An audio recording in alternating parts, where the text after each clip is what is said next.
that occurred in the Gulf of Oman today.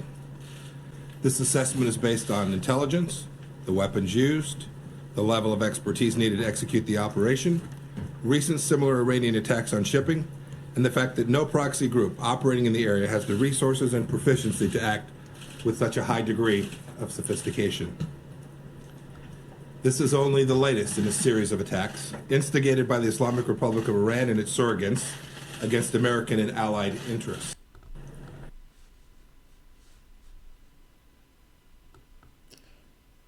I told you it was going to happen.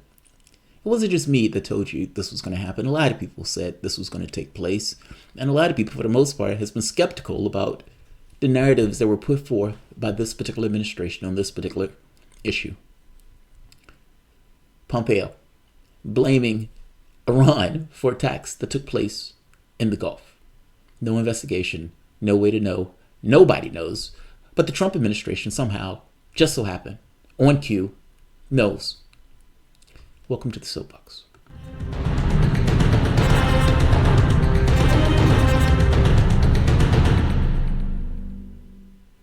My name is Jamarl Thomas. This is the Progressive Soapbox. And yeah, earlier today I did a video. Japanese Prime Minister Abe went to Iran to discuss essentially bringing down tensions, to make the point that, look, things are going bad. To put it mildly, the U.S. is on a pressure campaign. But essentially to try to bring things down between the United States and Iran, almost acting as a middleman between the two people, playing this kind of statesman-like, on an international stage role of let's bring this down. Simultaneously, and while this was happening, suspiciously, as the foreign minister of Iran put, and it wasn't just the foreign minister of Iran, the rest of the world, suspiciously, because of how bad these guys are at doing stuff like this. Meaning, we want to get Maduro out of Venezuela. Okay, let's foment a coup. Oh, we couldn't get that right this time because we're so comically bad at our jobs. And it's not that I necessarily want them to go through with a coup, but it is something to say of how comically, ridiculously, absurdly bad at it they are. And here we are again with Iran. In a country that was purveyor of the weapons of mass destruction hypothesis that turned out to be a conspiracy theory, the country that was prevailing of the Russia hacking us hypothesis. Again, I put forth that I don't necessarily believe it, but it may or may not be true. Hacking, no. Facebook and Twitter ads is not the same thing as hacking, but to push this forth, meaning one of the parties, and scream to high heaven about this as if this is the reason for the president getting elected, and to hold on to this issue 3 years. And even after the guy who they commissioned to do the report comes out and says this is a conspiracy theory, still run with it. They still run with it. And now we have another president that's in office.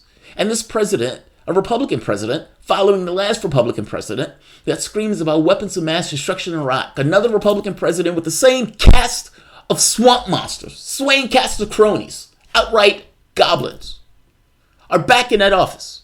And a guy that probably should be in prison somewhere is now, behind the scenes whispering in the ear of a president that is, at this point, at least it seemed like, was sick of hearing from him. Donald Trump says he wants to talk to Iran, and he wants to do so without preconditions. And what do you know? We have an attack in the Gulf of Oman. And guess what happens? Iran is responsible. That's amazing. That puts you in mind of Syria. When Trump says, I want to bring troops out of Syria, and what do you know? Out of the blue, out of the ether, bam, on cue, an attack. Something that forces the president to get further into a particular conflict or stops his action. I've always argued that what the president wants to do is still subjected to political winds. And Donald Trump, regardless of what he has said he's wanted to do in these situations, I've even argued on this channel that regardless of what Trump wants to do, the moment that you put yourself in that situation where you're putting out red lines, you're stuck with what you say you're going to do. Meaning, regardless of what Trump wants, if anything happens in the Middle East that they can tag onto Iran, the president's hand is forced. His actions. Doesn't really matter what he wants. Political wins forces action. And in this case, this president is more obsequious to that. You have somebody who's in that administration, John Bolton, who's screamed on stage, paid for by a religious maniac group in Iran, that they're going to be celebrating in Tehran, meaning they're going to topple the government of that country. And that's the guy, that's the mad dog that you put on your administration to deal with this particular issue. Fine. Squeeze him. Fine. You've done all that. You've gotten rid of the JCPOA. Unilaterally done that. Rest of the world is against you. You've done it. You've upped the number of troops that is in that part of the area. You've done that. You've squeezed that country. And now, while the prime minister of another country is there, 2 tankers of Japan attacked. That's shameless. That's extraordinary. And immediately, Iran's responsible. We have intelligence. Iran's responsible. I'm going to let you hear what Pompeo has to say about this. The foreign minister put out a tweet saying, I don't know if I still have the tweet up. Yeah, the foreign minister puts out a tweet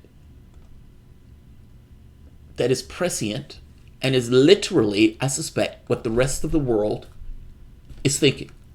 Reported attacks on Japanese-related tankers occurred while the prime minister was in a meeting with the Ayatollah for extensive and friendly talks. Suspicious doesn't begin to describe what is likely transpired this morning. Yeah, that's an understatement. That's a massive fucking understatement. Look at CNN. Astonishing. Look at what CNN says.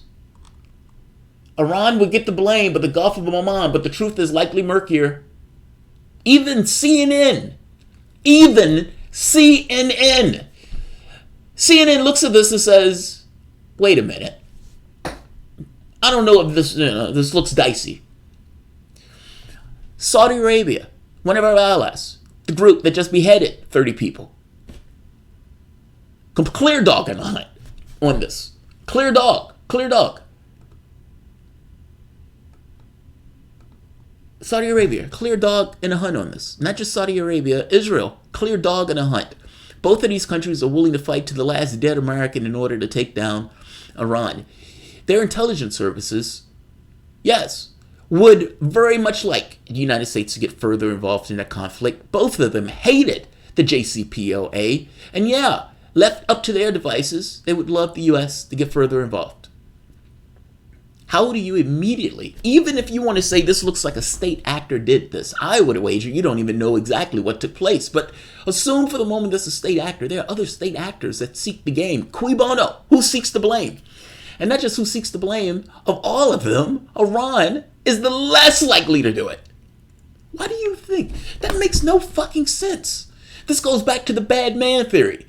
It's like Bashar al-Assad gasses after the Red Line, after getting back over 90% of his territory.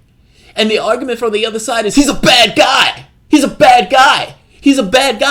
bad guy that his political best interest doesn't matter.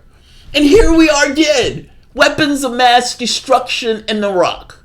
We got to go in because we know they did it. Here's another Gulf of Tonkin because we know they did it. Here's another Spanish vessel that we need to, again, because we know they did it. All of those cases were wrong. All of them were wrong. And even CNN, useful idiots that they are, stenographers. And I would even say not even useful idiots. They know what they're doing, but stenographers. Stuck in this unenviable position of deciding whether or not they hate this president enough, where they can look at this and say, this looks dicey, or whether they can actually say, okay, all right, this does look dicey. This is nonsense. Is it possible that Iran did it? I have no idea why they would do this. They've been the party in this process like, all right, we don't want to get involved in this process. You need to clear this shit out. And the most provocative thing, believe it or not, that Iran has done is probably the thing that you've heard about the less. Them saying, we've stuck to the tenets of this JCPOA deal for a year. All of you walked away from this.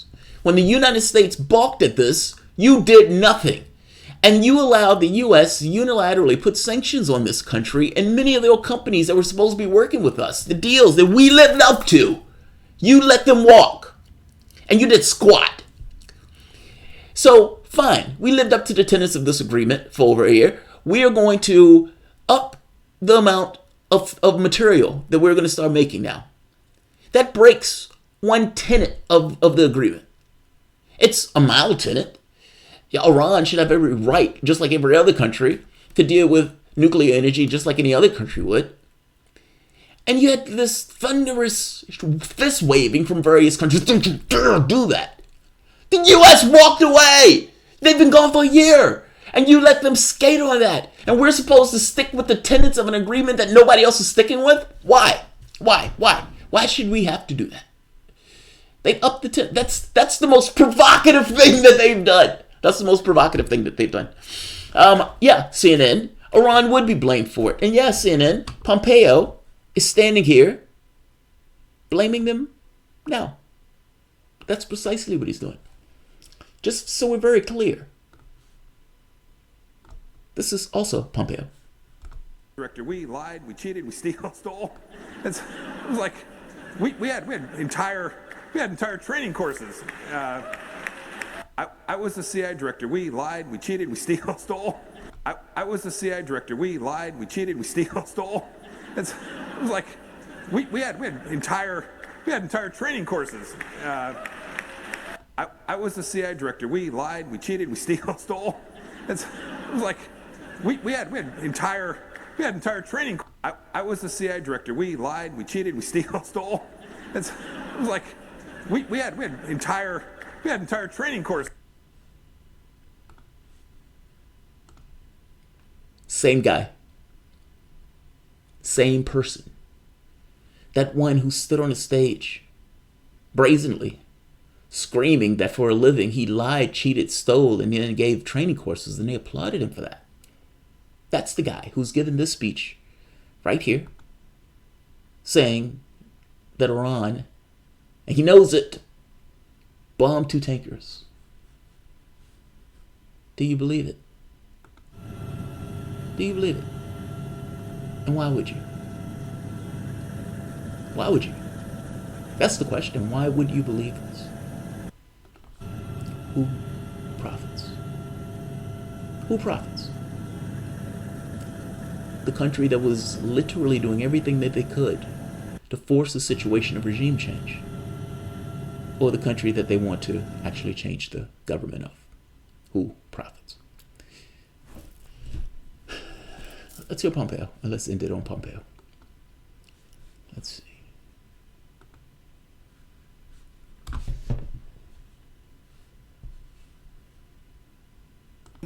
The weapons used, the level of expertise needed to execute the operation, recent similar Iranian attacks on shipping, and the fact that no proxy group operating in the area has the resources and proficiency to act with such a high degree of sophistication. This is only the latest in a series of attacks instigated by the Islamic Republic of Iran and its surrogates against American and allied interests. And they should be understood in the context of 40 years of unprovoked aggression against freedom-loving nations. I'm sorry, I was going to let him play that, but that's astonishing. That's astonishing that he can say this. Like, how? They always said the deficit of the left is that they allow morality to get involved into this process. Like, that feelings, that being, telling the truth, that those things are problematic when you get into a political space. Maybe they're right. Maybe they're entirely right. I've even argued to some degree that they're right. The moment, if your objective is winning, that you can't let this other stuff get involved in winning. I don't think that should be the way that it operates. But for fuck's sake, 40 years of unprovoked aggression? Are you fucking kidding me? Are you serious? Like, it takes a brazen knowledge or pretending as if you don't know the history of Iran, or maybe not knowing the history of that region of the world. Do you understand? We literally toppled that government.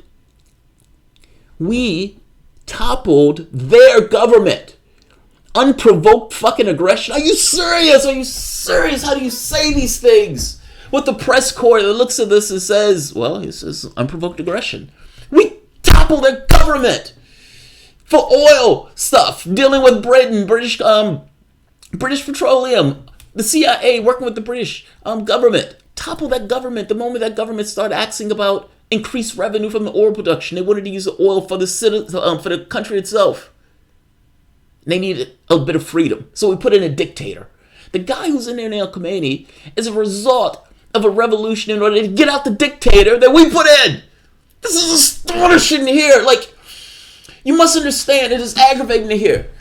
In the last war that we are still involved in, 18 years, still involved, 1 million Iraqis gone from the face of the earth, ISIS, all of these groups, all of this hellspawn that erupted when we destroyed that region of the world, and we're still in those fucking countries today. We're spending a ton of money, trillions of dollars. Do you understand? $7 trillion, $8 trillion. And the moment somebody says, hey, what about using that to ensure that everybody can get health care? Whoa, that's kind of expensive. Like the $7 trillion that we're spending.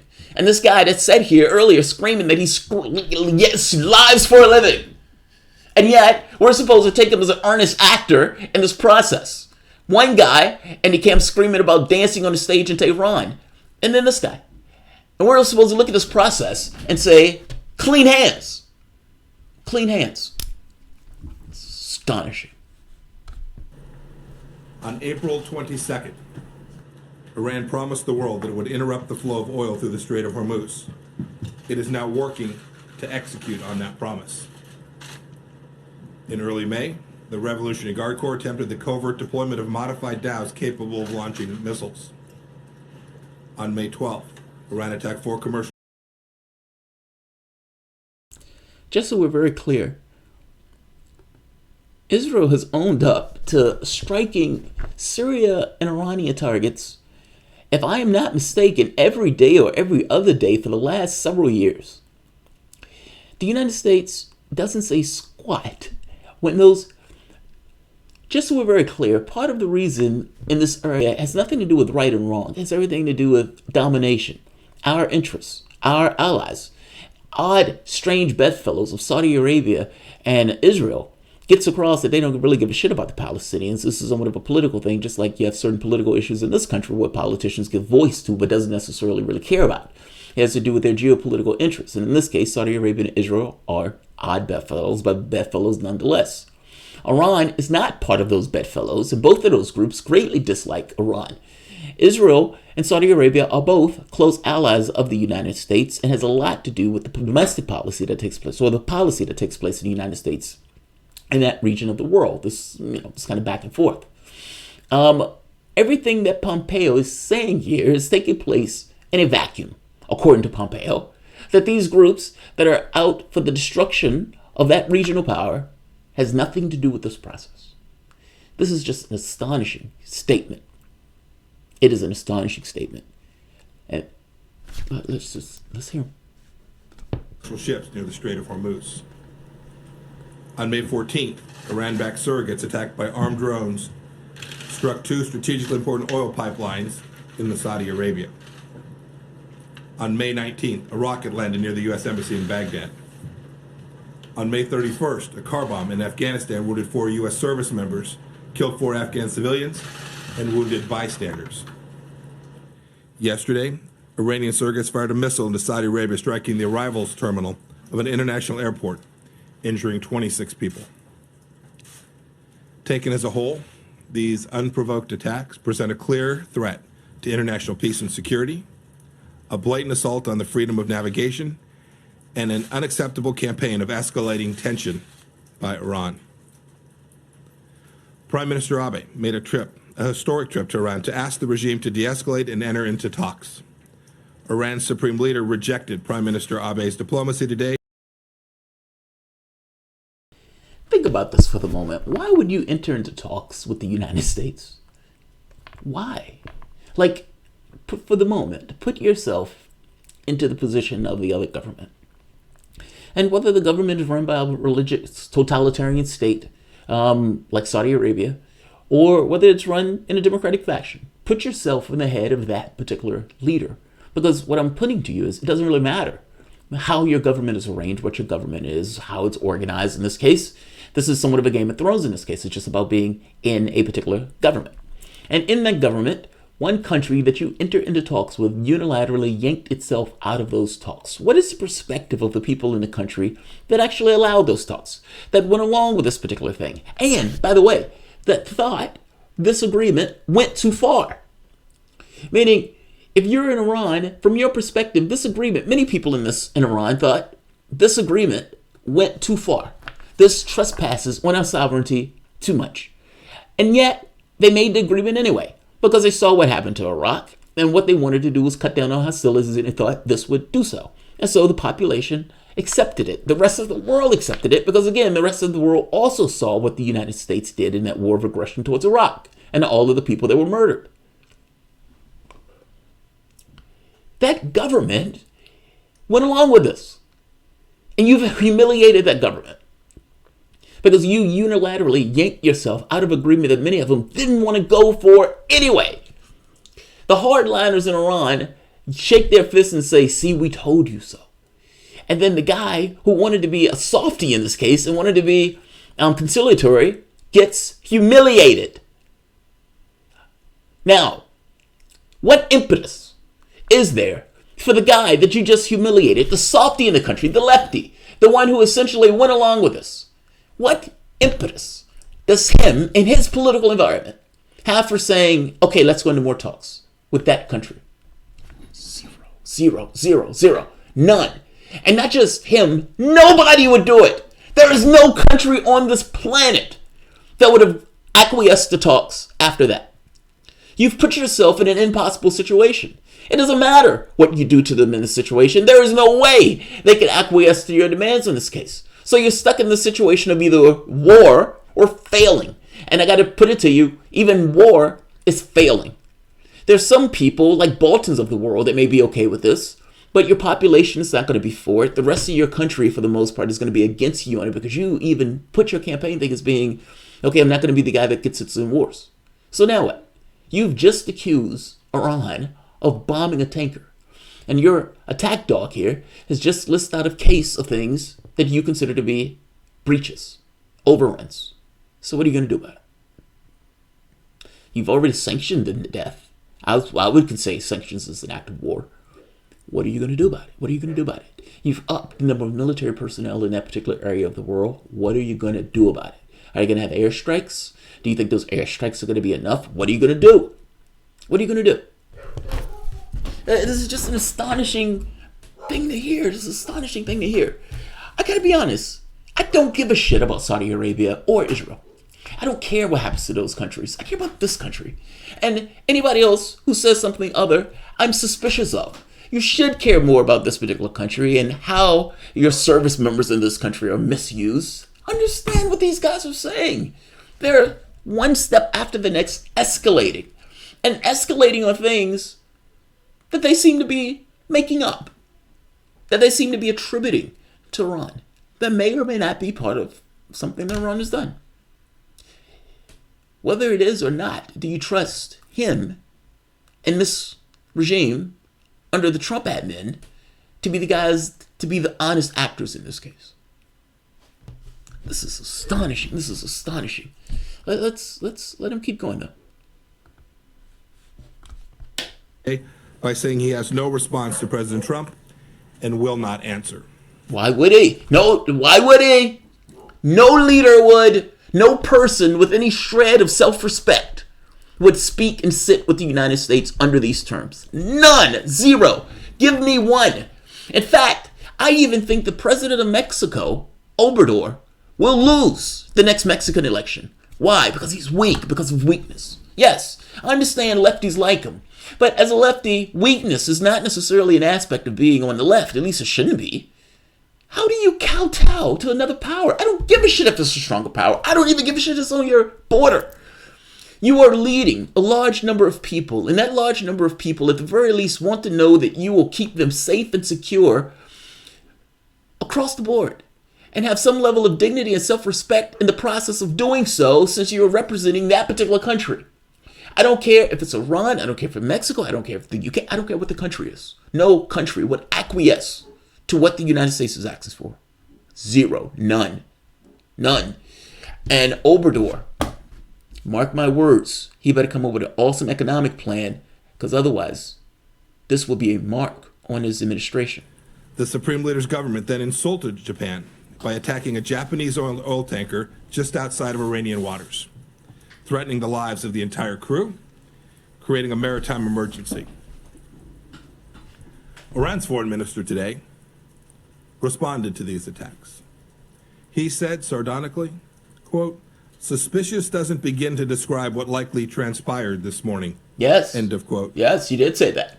Foreign Minister Zarif may think this is funny, but no one else in the world does. I didn't see an LOL. I showed you the tweet. There was no LOL in the tweet. It looks suspicious because it is extraordinarily suspicious. And I'm going to leave this video at the bottom. I don't want them to ding me for a copyright strike, which hopefully they do not. But even CNN, you must understand the media in the United States is obsequious to the power of this government when it comes to foreign governments and issues of war. The fact that Iran, CNN even looks at this and says, okay, this looks suspicious. This looks a little dicey. We know that the administration is already going to blame Iran for this. But, let's not get there just yet. This looks suspicious. I'll leave the video at the bottom. But this, clockwork. Like clockwork. I said earlier, Iran is going to get the blame for this. And what do you know? What do you know? This was earlier. Shinzo Abe, Prime Minister of Japan. Ayatollah Khomeini. I hoped that he would be a backdoor between Trump and the administration in Iran. What I mean by that is the fact that he had spoken with the Trump administration earlier, and then all of a sudden you have this historic meeting. I thought that he might be a mediator between the two. And even if Trump really wanted to bring down concessions or be more conciliatory, that it would be kind of this back door between those two fronts. To be honest, we have no idea what's taking place from the standpoint of the tanker that was hit. I got to be honest, I don't believe it's Iran, even though it could be Iran. Who knows? I doubt it. It could be Iran from the standpoint of trying to provoke a crisis, but that makes no sense to me. That's a nonsense position to me. But who knows? Crazier things have happened. It's also possible that the intelligence services have taken a different disposition of this. That regardless of what Trump wants, that something is provoking this in this way. Hell, it's even possible that Bolton is instigating this. Let's not pretend that Bolton doesn't have power within the context of being a national security advisor, or that he doesn't have influence. I guess my point is there are all sorts of positions that could take place on this. My first instinct wouldn't just be to automatically assume blame to Iran. And if it is your first instinct, then I question your first instinct, especially with the history of the United States and the things that we have done in regards from CIA actions in regards to subterfuge. Not to mention the other actors in the region that are all for spending every nickel and blood of Americans to fight their battles. Be skeptical is my point. Be skeptical.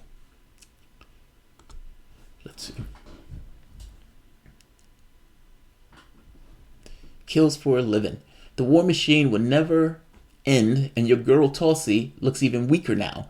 The attack is BS, but the truth matters when it's calling. Yes, the truth does matter. Yes, fucking A. The truth does matter.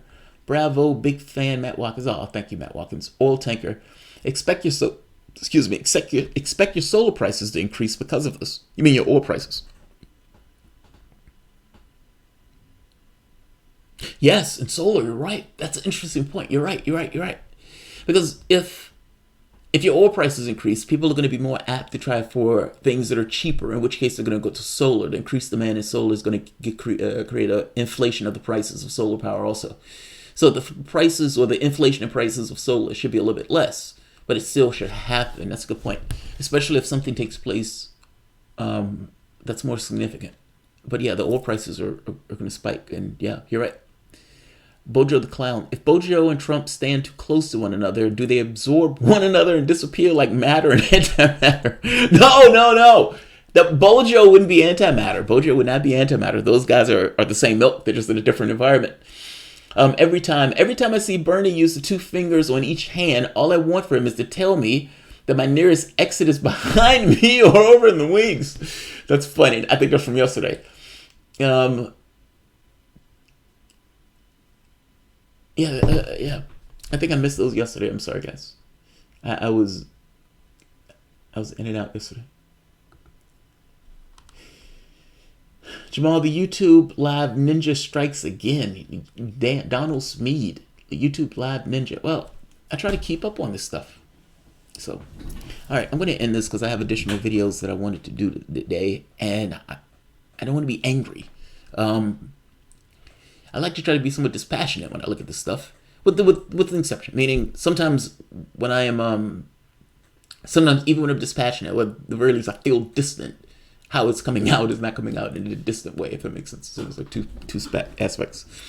But this angers me. Like, this is not one of those things of, like, this is kind of dispassionateness. People die over this.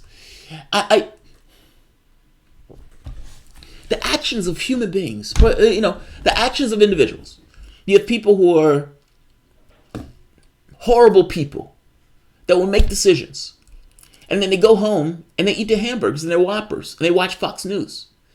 But the consequences of these things are felt thousands of miles away in areas that they shouldn't have anything to do with.